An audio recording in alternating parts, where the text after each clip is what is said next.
Bonjour à vous, auditrices et auditeurs de Co-Critique. Merci d'être là.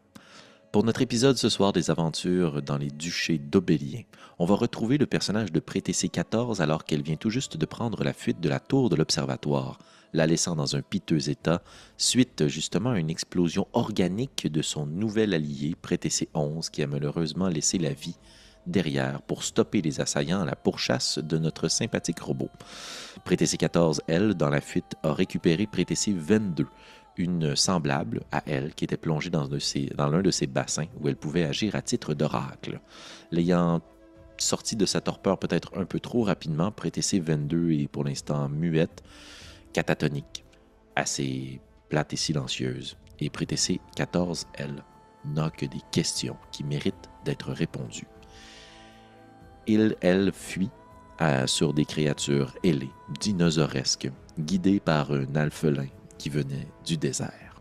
Notre aventure ce soir se déroulera dans la chaîne de montagnes à l'est du royaume, là où on peut retrouver cette fameuse faille qui a été créée à la suite de la tombée d'un météorite dans les montagnes et qui a occupé une première partie de notre campagne numéro 1 il y a de cela quelques années. Pas besoin d'avoir écouté quoi que ce soit pour pouvoir apprécier l'épisode de ce soir. Et entre vous et moi, je vous inviterai à bien ouvrir l'œil et vos oreilles puisqu'une nouvelle voix s'ajoutera à l'aventure. Je n'en dis pas plus, je vous invite à bien écouter l'épisode pour faire la rencontre d'un nouveau personnage. Bonne écoute.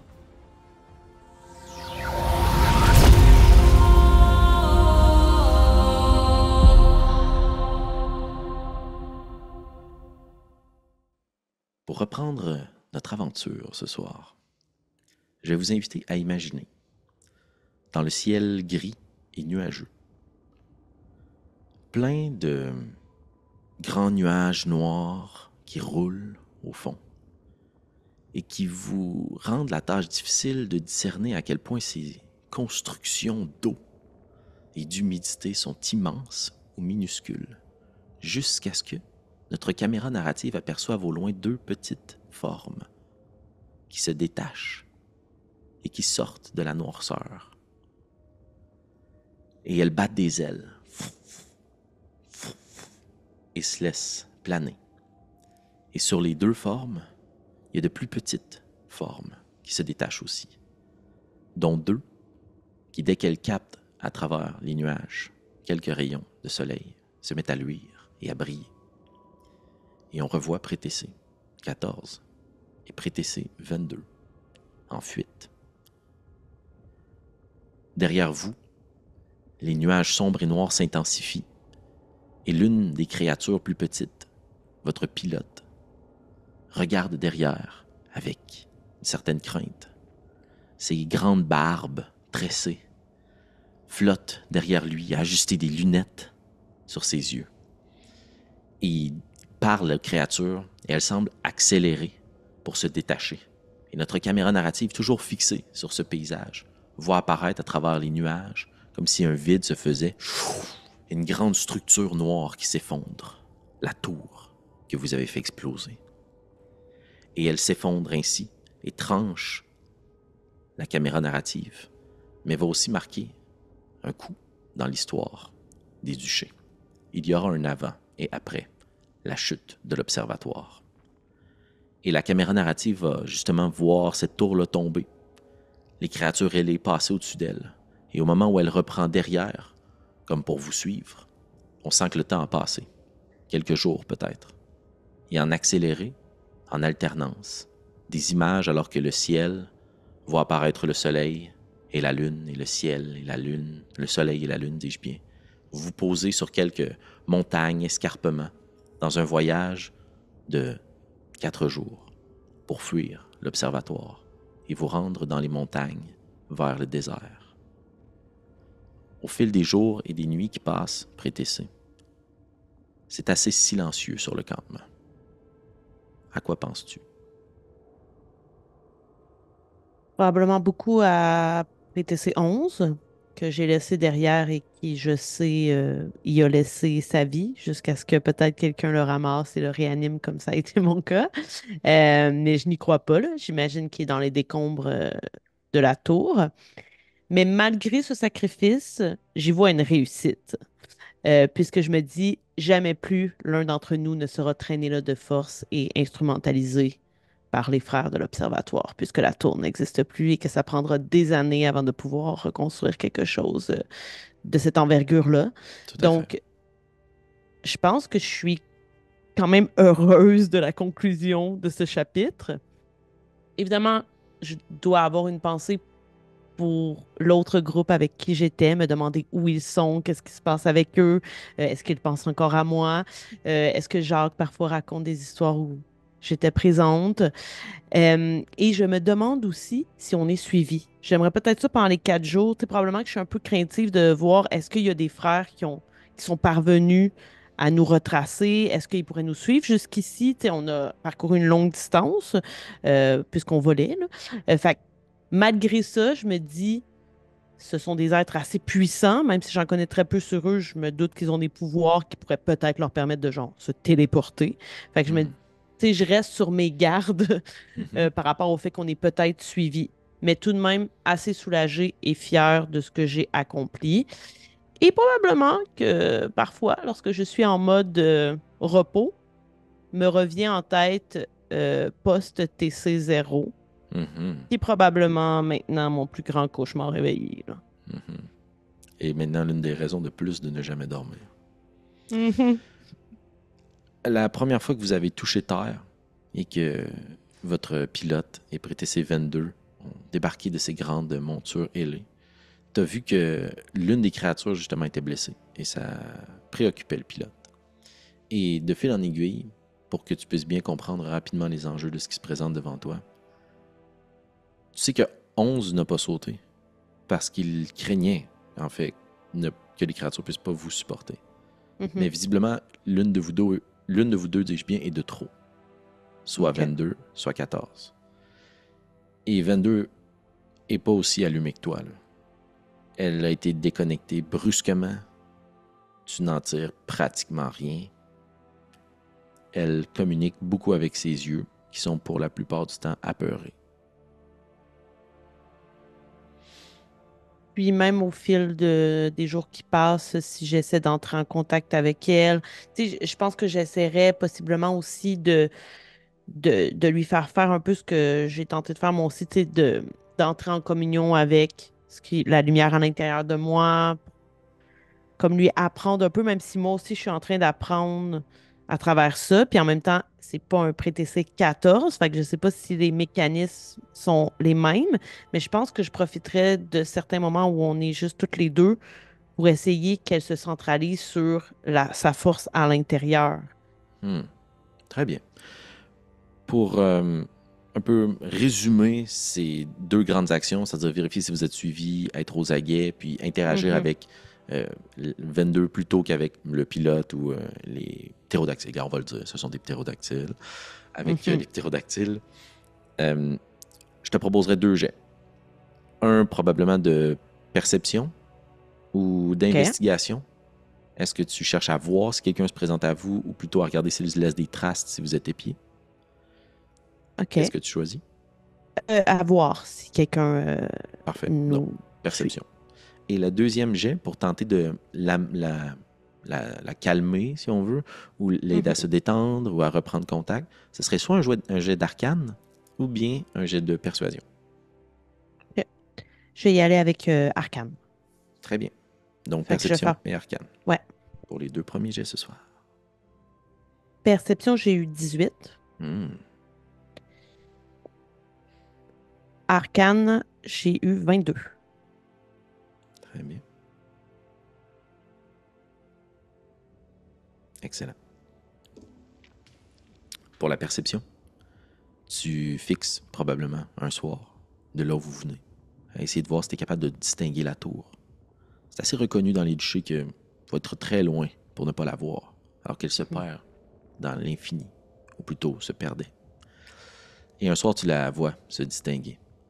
Et tu vois que là où elle a été brisée, il y a maintenant une ombre ou une forme, comme si une végétation immense et incontrôlée avait pris la place de la tour.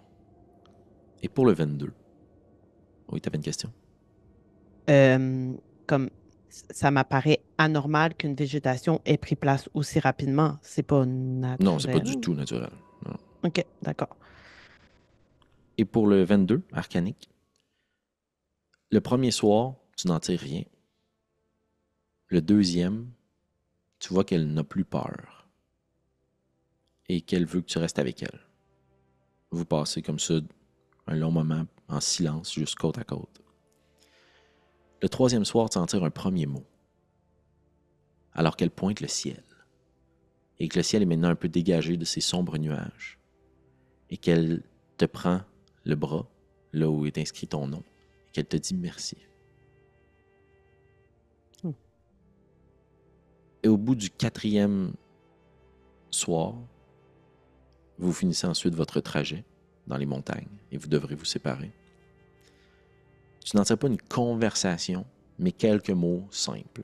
Tu vois qu'elle est capable de communiquer, elle est consciente, elle a juste la difficulté à parler. Mais elle semble être consciente et vivante à ce point-ci. Tu OK. la sentiras assez solide pour entreprendre un voyage. Là. OK. Et là, dans le fond, elle va quitter avec les ptérodactyles. Ça t'appartient, mais c'est la proposition du pilote. OK. Est-ce que je peux tenter. Est-ce que Healing Word, ça peut aussi guérir une créature?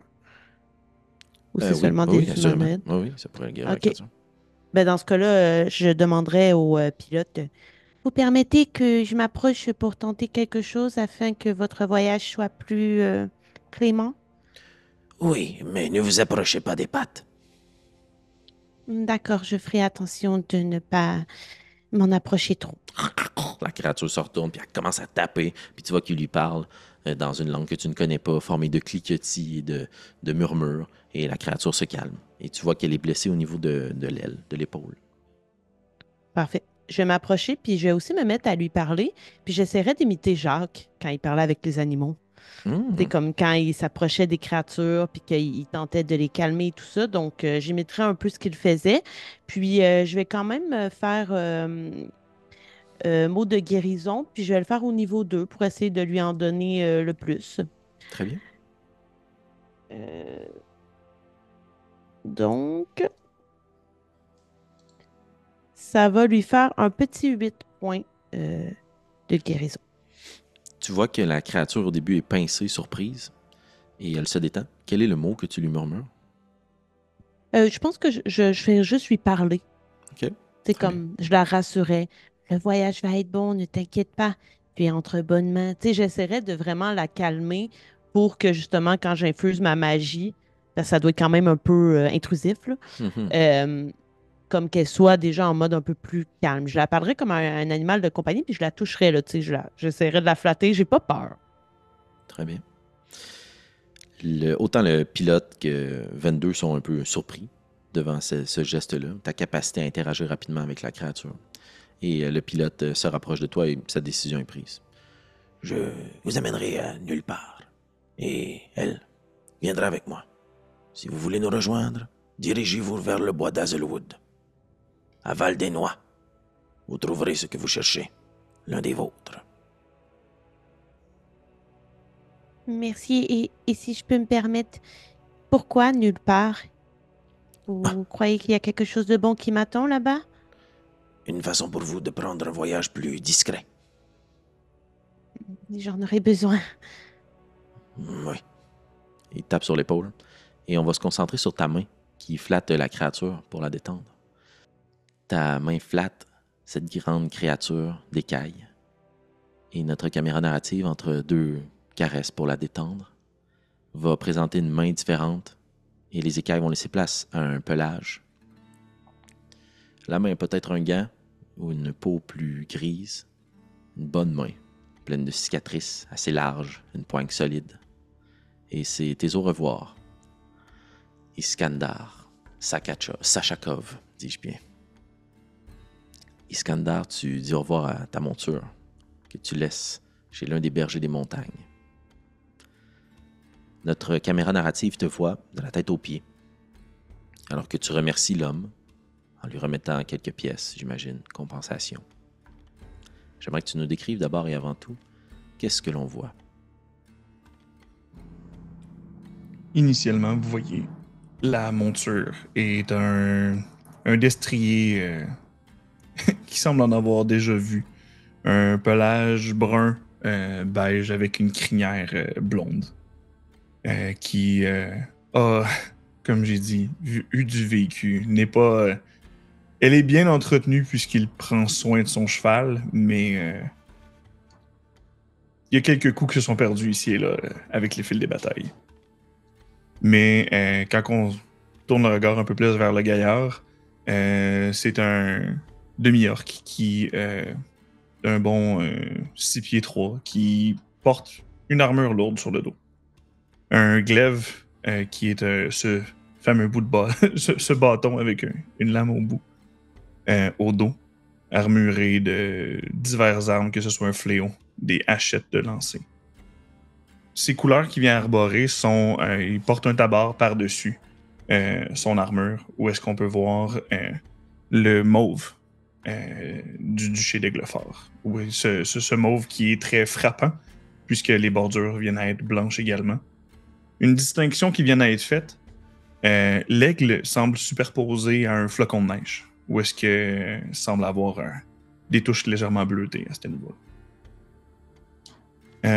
Quelques cicatrices au visage, cheveux longs bruns qui est simplement en queue de cheval derrière, l'efficacité. Un sourire franc au berger, puis une dernière caresse au museau de sa bête, en s'assurant qu'il ne manquera pas de bouffe. Regarde le haut de la montagne et fait juste soupirer fortement. Très bien. Bienvenue, Fred, à cette table. Merci de te joindre à nous pour cette aventure. Et merci aussi. L'honneur est nôtre. Et merci à Iskandar. Alors que tu réajustes peut-être ton lourd équipement sur tes épaules, à chaque fois que justement tu replaces une des bretelles sur ton épaule, on va toi aussi sauter un jour et un deuxième, alors que tu te perds dans les montagnes.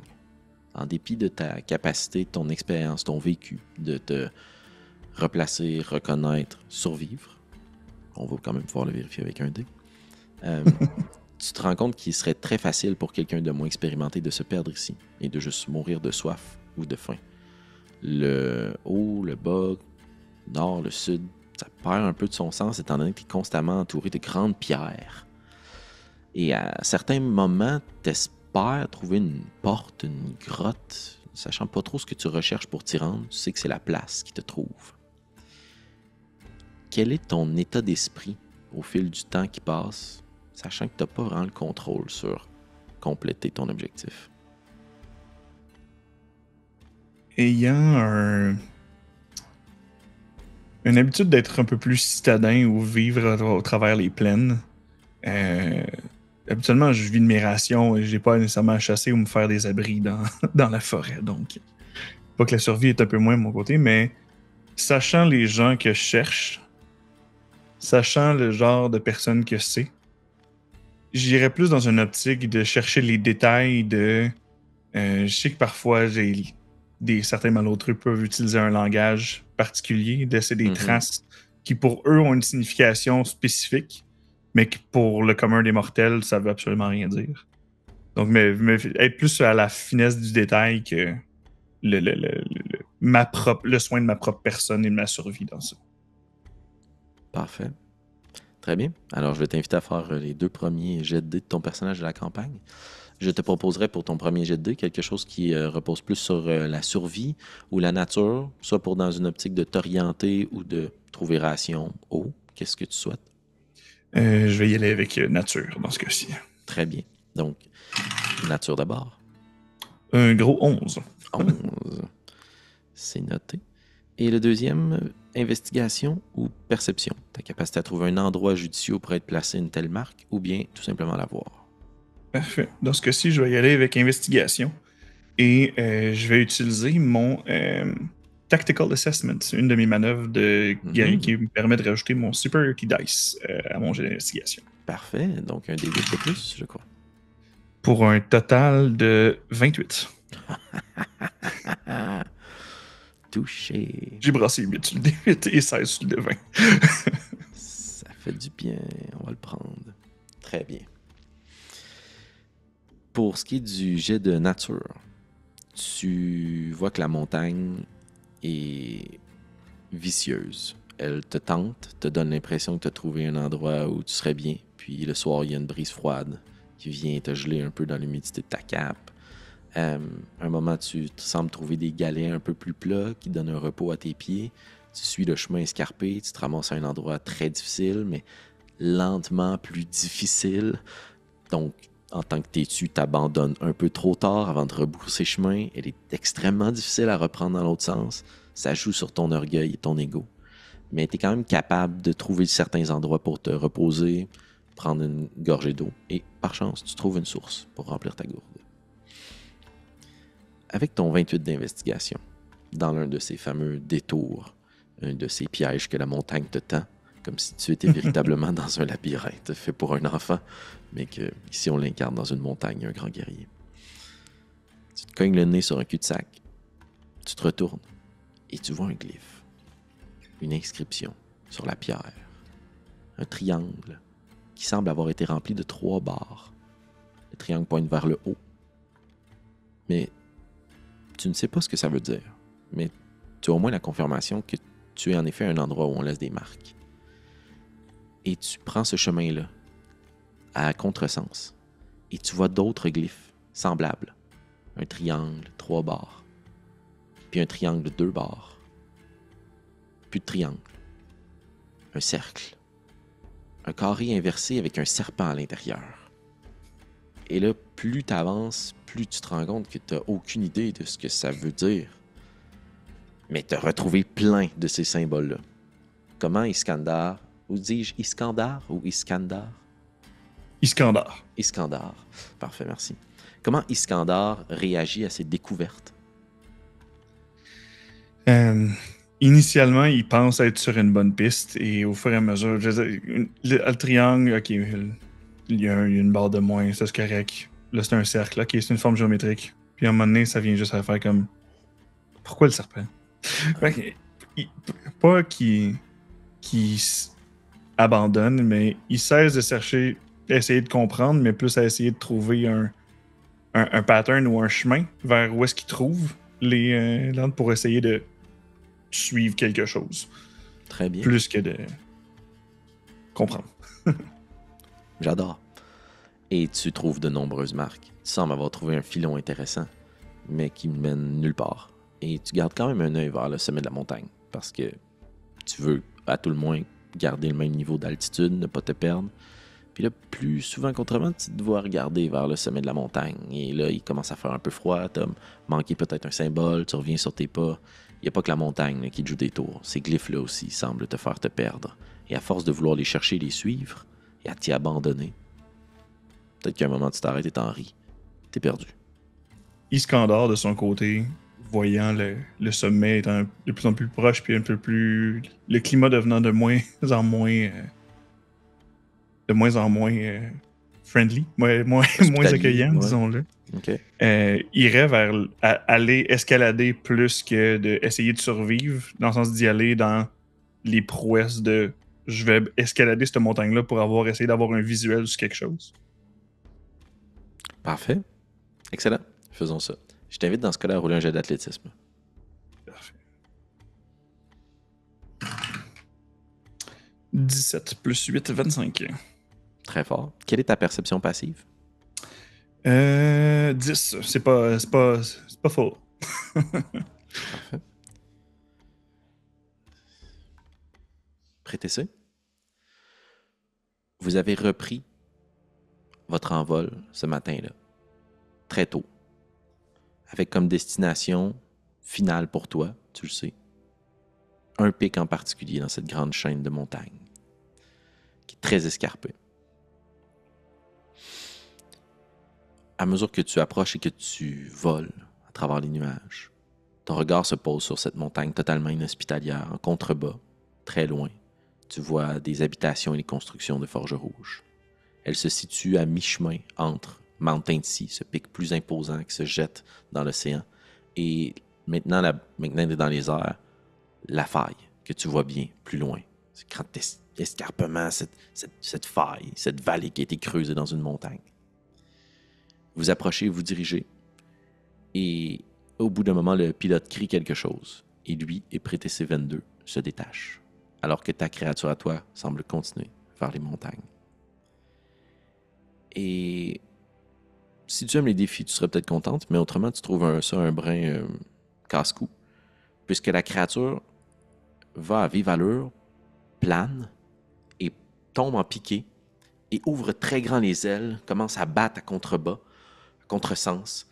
Il y a un grand nuage de poussière, et elle se fixe avec ses serres et ses pattes à flanc de montagne, dans un escarpement. Je vais te demander de faire un jet de Animal Handling, s'il te plaît. OK. 10. 10 ou 6? 10. 1-0. 10. OK. Tu ne perdras pas complètement pied, mais ton corps tombe un peu à la renverse et tu essaies de saisir quoi que ce soit, mais les rênes te glissent d'entre les mains.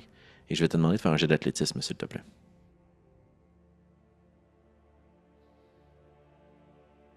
24. 24. Tu es capable de juste serrer les jambes pour rester accroché à l'envers, mais tu sors peut-être tellement fort que la créature s'agite, ne semble pas bien, puis elle se laisse tomber à la renverse et continue à planer et à piquer sur le sol. Et elle pousse de grands cris qui résonnent en écho et qui parviennent jusqu'à tes oreilles. Iskandar, alors que tu grimpes la montagne, les pics et la paroi, depuis plusieurs longues minutes déjà, le vent te balaye le sifflet dans tes oreilles. Et maintenant, il y a ce grand cri strident qui perce le silence des montagnes. Si tu l'as entendu, d'autres choses aussi, probablement. Comment réagis-tu à ça? De un, ce genre de cri-là, ce genre de créature-là n'est pas quelque chose qui est petit. Ce n'est pas quelque chose qui vient à le créer. Donc, initialement, il y a l'instinct de mettre sa main sur sa hache alors qu'il est encore agrippé d'une main à la paroi. Et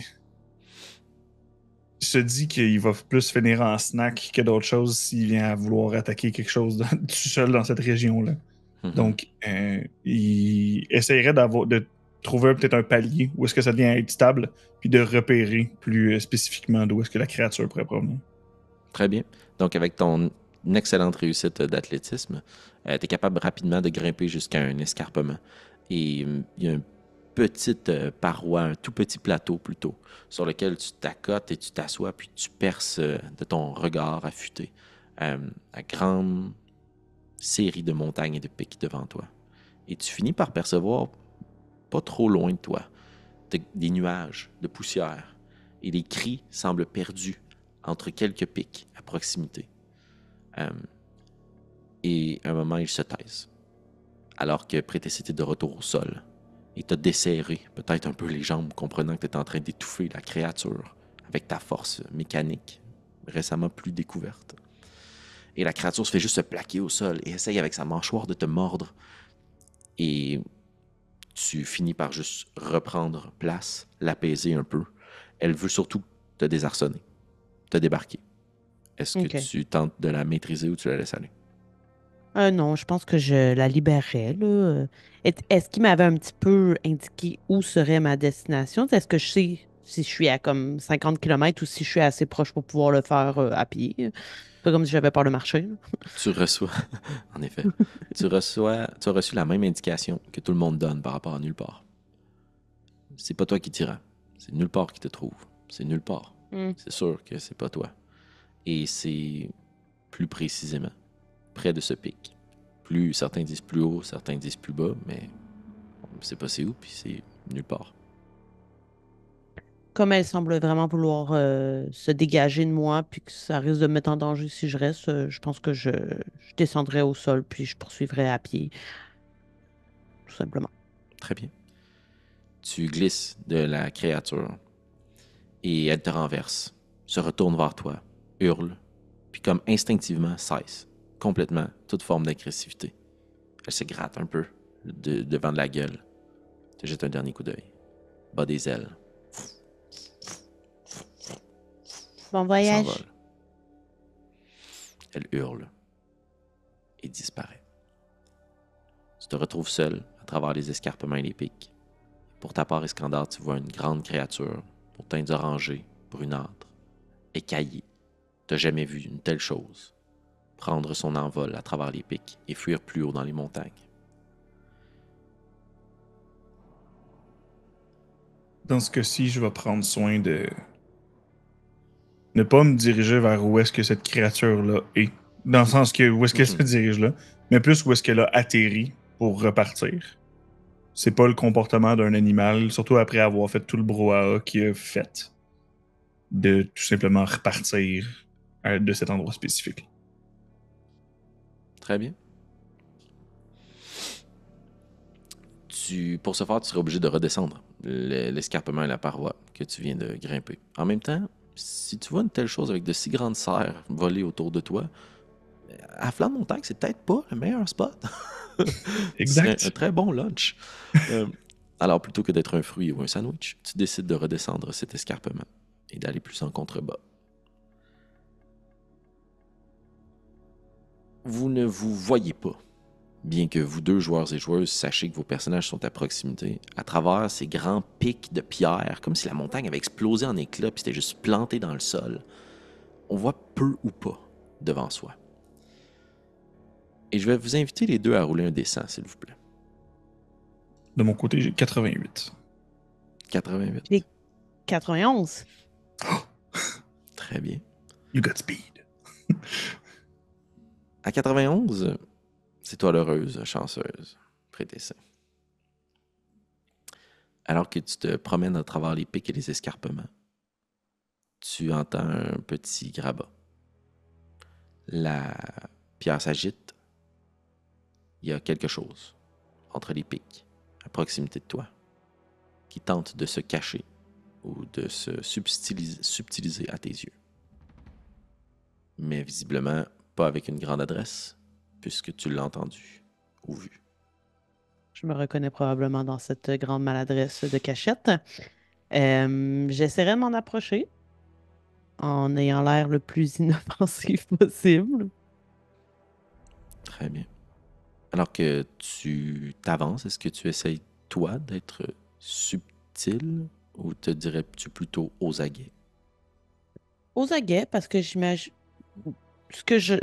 c'est qu'elle m'a déjà vu. Si elle tente de se cacher, c'est clairement qu'elle m'a vu. Fait que, puis je sais que j'ai pas cette capacité d'être subtil. Fait que je tente même pas l'expérience. Très bien.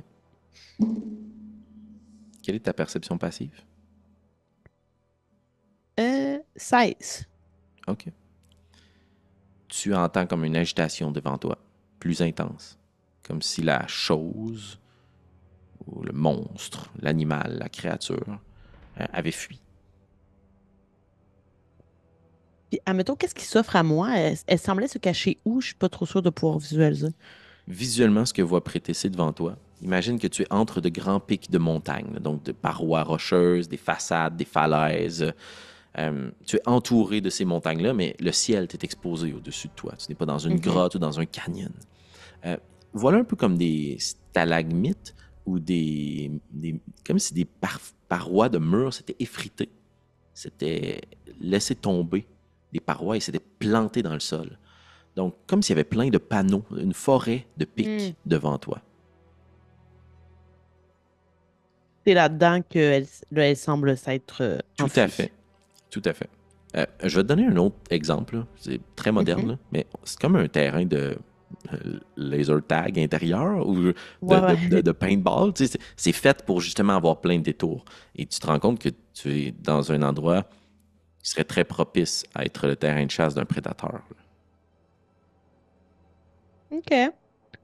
Je pense que je suis pas trop inquiète parce que dans ma tête, je dégage pas d'odeur. Tu sais, je dois pas être très alléchante pour une créature sauvage puisque je suis fait de métal. Fait que, tu sais, j'avancerais peut-être vers l'endroit où elle s'est enfuie pendant un certain temps. Mais si je la vois pas, je rebousserais chemin. Mais dans le sens où je sais pas où je dois aller là, en ce moment. Tu sais, on m'a pas indiqué de, tu sais, nord, sud, rien de ça, là. Tu es sur. Vers la grande montagne qui pointe devant toi. OK. Fait que dans le fond, elle part vers la direction opposée où je dois aller ou elle s'en va Elle s'en va vers dans la même direction. Et pour où te je devrais situer en tant aller. que joueuse, c'est aussi le grand escarpement qui était en train de grimper Iskandar. OK, parfait. Ben, dans ce cas-là, je vais la suivre, mais en me gar... je veux pas la rattraper, mais tu sais, je vais quand même rester aux aguets, mais en n'accélérant pas le pas nécessairement pour courir après elle. Très bien.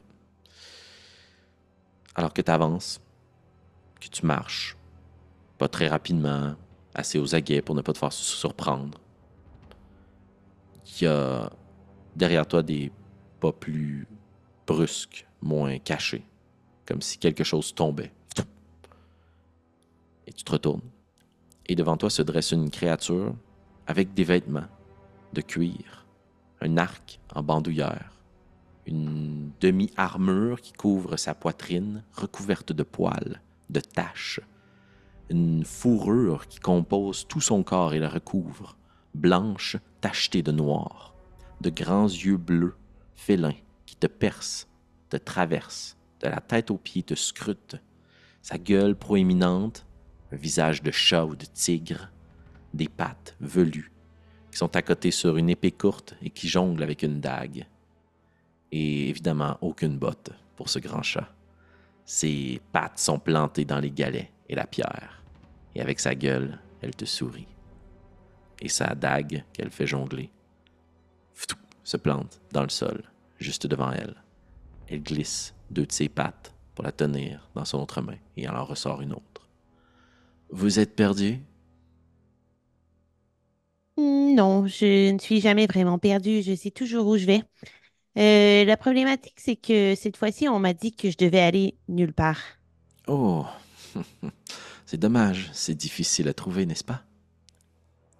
Je viens tout juste d'arriver.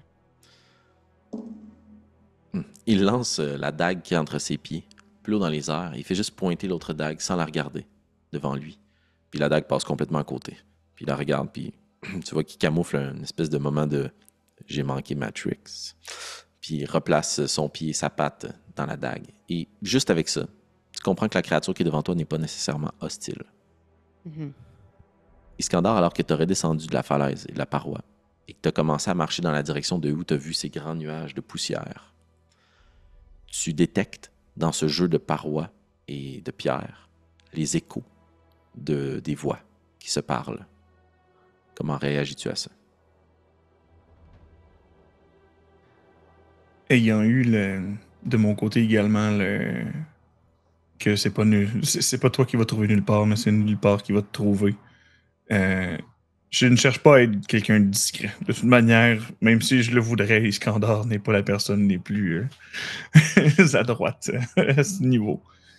Mais donc, sans doute en descendant de la paroi rocheuse, utiliserait peut-être l'endos de sa hache pour ralentir sa descente et faire le bruit nécessaire pour que ce qui parle entende qu'ils viennent et ne venir d'un pas décidé. Donc, qui démontre qui sait qu'ils sont là, mais que ce n'est pas nécessairement à la course ou qui vient à tel un chasseur ou quelqu'un qui va venir ne semble pas être hostile.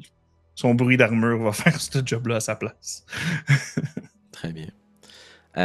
Alors que vous échangez ces quelques phrases et questions, prétessez, vous, tout comme un chat qui entendrait un bruit, il arrête de parler directement, puis la tête se lève, les yeux plus grands, puis les oreilles s'ouvrent. Et vous entendez la pierre qui descend plus loin et grabuge d'une créature qui semble glisser sur la montagne. Tu te retournes et le félin qui était devant toi est juste un petit peu plus proche. Et te sourit juste un petit peu plus grand. Il ou elle est avec vous? Ou avec vous. Oh, non, je préfère travailler seul. C'est dommage. Nous aurions fait une drôle d'équipe, n'est-ce pas? Oui, mais sans offense, vous n'êtes pas tout à fait mon genre. Vous êtes... Puis il s'approche, puis il te fait juste donner une petite pichenote, ting, avec le bout de sa griffe sur ton corps de métal. Un peu trop bruyante, non? n'est pas très poli. Oh, je ne voulais pas dire ça de façon offensante. Voyez-vous, c'est très, très handicapant pour moi de ne pas être entendu. Je surprends toujours les gens. La preuve, je vous ai surpris vous, n'est-ce pas? Je peux être une bonne diversion, par contre. J'ai d'autres atouts. C'est exactement ce que vous allez faire. Retournez-vous et marchez. Je vous observerai d'un peu loin. Mais ne vous en faites pas. S'il s'agit d'un danger, je serai là pour vous. Est-ce que je peux faire un petit jet de insight sur ça? Tout à fait.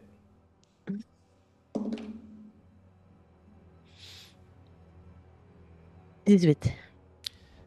Ça ne semble pas être un mensonge ou une tromperie. Tu sens vraiment que il ou elle va te suivre. Et te Et me... protéger. Ok. C'est une telle chose, il ne semble pas être mal intentionné depuis le début. Un peu ricaneur, un peu taquin. Et clairement, je suis très impressionnée d'avoir un humanoïde félin devant moi. J'imagine. Fait que je pense que je vais facilement ployer et répondre à la demande de juste marcher dans la direction dans laquelle nous avons entendu le bruit. Très bien. Iskandar, tu avances à travers ces parois ou tu attends que quelque chose se rende à toi? J'avance d'un pas, comme je dis, déterminé. Sans doute avec une main à sa ceinture où est-ce qu'il y a comme la main sur la chaîne de son fléau, Mhm. mais il va pas nécessairement la dégainer. Juste qu'il Ok. est dans un climat hostile. Fait qu'il est juste comme, OK, j'ai ça ici, puis un peu comme quelqu'un qui sort de chez... Ben, quelqu'un avec des grosses poches qui sort de chez eux où est-ce qu'il fait comme, OK, portefeuille, clé, ça, OK, c'est bon. J'adore. Alors, on voit que tu vérifies tout ton équipement. Alors que notre caméra narrative fixe de là où tu as descendu glisser de la montagne. Tu vas juste rentrer toi aussi dans ce dédale de parois et de pierres. Vous savez, chers auditeurs, que c'est un des mots difficiles pour moi et que je l'ai eu ce soir. Très fier.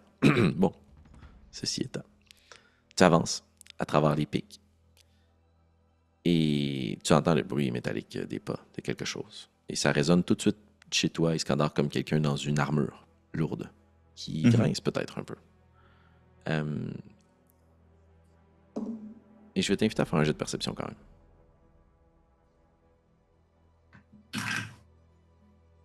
16. Bien. Tu captes aussi le glissement de quelques pierres et rocailles vers ta droite. Il y a quelque chose qui semble te prendre en souricière.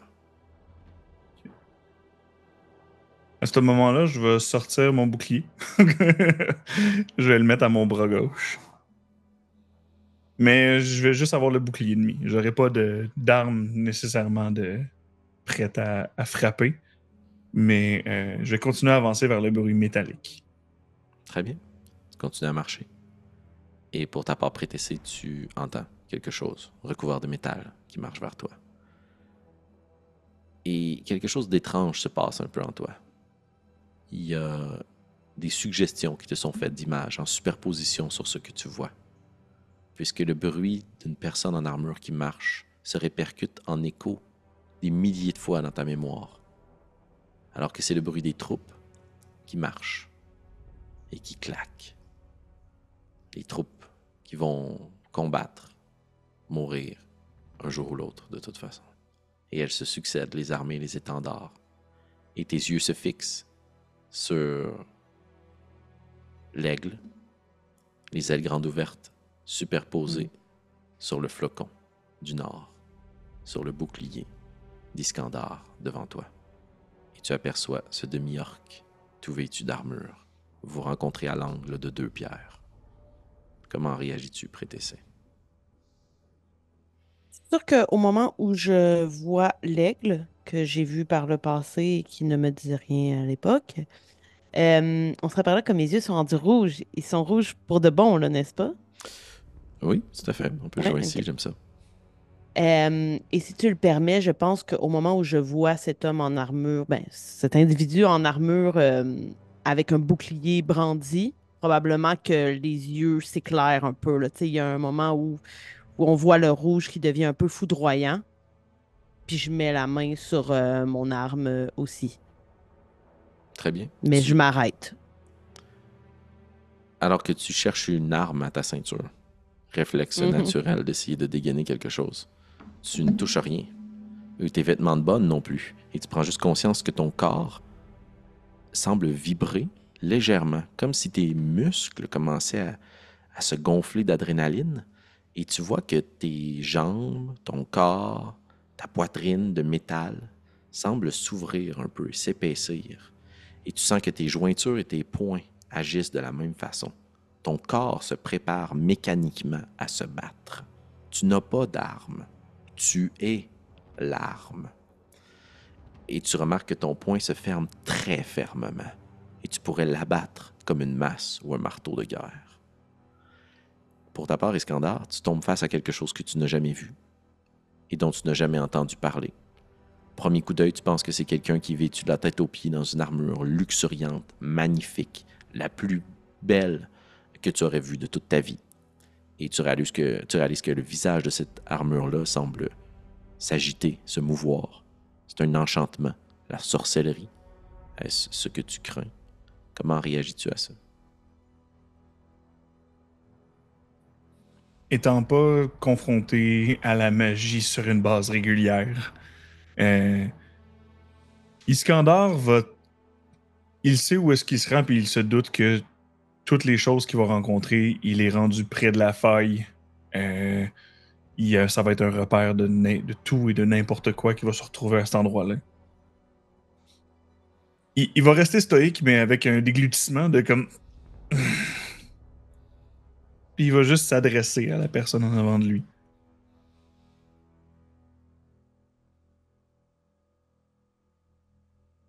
Avec qui parlez-vous? Pardon? Deux voix communiquaient entre elles. Elles se cachent là. Est-ce que vous voyez quelqu'un d'autre avec moi présentement? Puis je tourne exactement mon regard où est-ce que j'ai entendu le bruit. Puis peut-être vu quelque chose bouger rapidement dans une direction. Parfait. Et de l'autre côté, Iskandar, tu entends une voix qui s'élève. Tu as été trompé. Et la voix est très proche de vous. Allez, allez, allez, allez. On n'a pas besoin d'en venir au coup. Je suis cette autre voix. Et la créature féline semble se détacher très agilement, circule à travers les pierres, grimpe sur l'une, se laisse glisser. Un style super... Nonchalant. Ouais, nonchalant, merci, c'est le mot que je cherchais. Comme si la situation était bien relaxe, de juste rencontrer des gens armés, la tête aux pieds, puis une espèce de créature robotique mécanisée aux yeux rouges. Ça ne lui fait pas un pli. Ça avance, s'approche de vous, a même l'audace de peut-être s'approcher de Prétessé puis d'y mettre le bras sur l'épaule. Voyez, tout va bien, aucun problème. Je sais ce que vous cherchez, et nous pourrions y aller tous ensemble. Vous êtes ici pour la même raison qu'elle. Nous ne sommes pas ensemble, et bref, nous ne l'étions pas, mais nous le sommes maintenant, tout comme vous et moi. Puis il tend sa grosse patte dans ta direction, Iskandar. Je m'appelle Aube. Iskandar va prendre une pièce dans sa poche et va la mettre dans sa main au moment où est-ce qu'il la serre en même temps. Puis il va dire... Iskandar, je suis pas ici pour me faire des copains.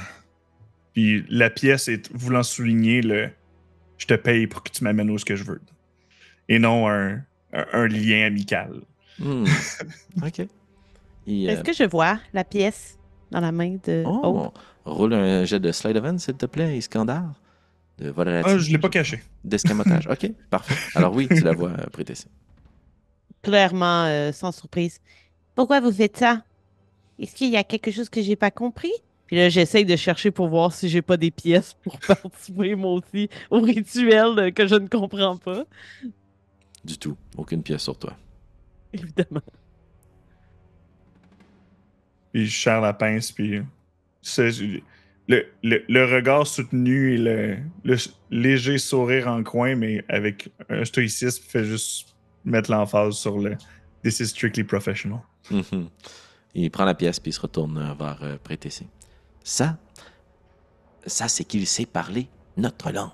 Ici, on parle la langue du commerce et des bourses bien remplies. Puis il fait juste te regarder. Ça ne semble pas être votre cas. Puis il te donne la pièce. Il me la donne à moi? Oui, tout à fait. Oh mon Dieu! Je suis clairement très heureuse. Et je me tourne vers Iskandar. Avant que je m'engage plus loin avec vous, monsieur, vous pouvez me dire ce que ça représente? Et je pointe l'aigle sur fond de flocon. C'est le symbole du duché d'Aiglefort, ma chère. Du moins, l'aigle et les couleurs mauves. Le bleu et le flocon appartiennent à la cité de Grand-Froid. Les deux duchés, au nord d'ici. Vous êtes loin de chez vous? Oui. Et les réponses que j'ai de besoin demandent à ce que je marche loin. Ah, eh bien, nous avons ça en commun. Moi aussi, je cherche des réponses et ça fait longtemps que je marche pour les trouver.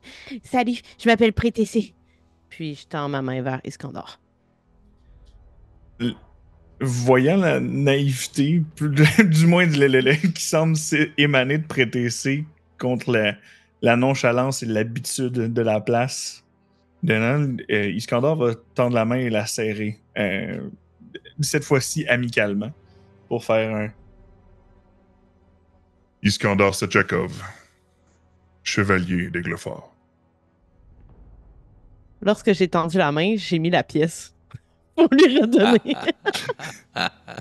C'est bon, ça. Excellent. Puis je vais la remettre dans ma bourse. Puis, vous voyez que la créature féline à côté de vous semble s'esclaffer, comme si elle riait, mais vous l'entendez juste ronronner à côté de vous. Puis, elle tape des mains. Ah! Je savais qu'aujourd'hui, ce serait une bonne journée. Au moment où le soleil s'est pointé de mon côté de la montagne, je savais qu'il y avait un petit quelque chose de spécial qui allait se produire aujourd'hui. Puis, vous voyez que son attitude change un peu du tout au tout, comme s'il avait reçu une douche froide. Je savais que je trouverais ce dont j'avais besoin. Pour que ce soir, lorsque le soleil se couche, ce foutu problème soit réglé. Vous permettez que je ne vous amène pas tout de suite directement à nulle part. J'aimerais vous présenter ma sœur, Minuit. Parce qu'il y en a deux comme vous. Oh non, non, Minuit est très, très différente de moi. Mais on se ressemble. Nous avons la même mère. Je n'y vois pas d'inconvénient. Il va me falloir plus de détails que rencontrer votre sœur. Oh, Assurément. Je peux vous en donner tout plein. Mais je crois que c'est plus pratique de parler en marchant. Qu'en dites-vous? C'est par ici.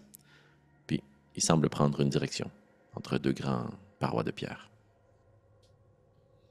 Iskandar va regarder en la direction de Prétessé, voir qu'est-ce qu'elle va faire. Je pars en marchant. À nouveau avec ce sourire en coin et un soupir accompagné, va boiter le pas. J'adore. Notre caméra narrative vous voit disparaître, l'une et l'autre, derrière ces grands morceaux de pierre qui sont tombés du flanc de la montagne. Et la caméra regarde vers le ciel, le soleil qui brûle, lentement commencer à descendre dans le ciel pour se rapprocher de la nuit, alors que vous vous rapprochez de minuit. Et c'est ainsi qu'on va terminer notre premier épisode ensemble ce soir. Fred, merci, bienvenue parmi nous. Marika, rebonjour, re-bienvenue. Et à vous aussi, chers auditeurs, auditrices, merci encore une fois d'être fidèles au poste. Et on se revoit de l'autre côté, dis-je bien, de ces grands pics de pierre pour notre prochain épisode, la semaine prochaine. Salut.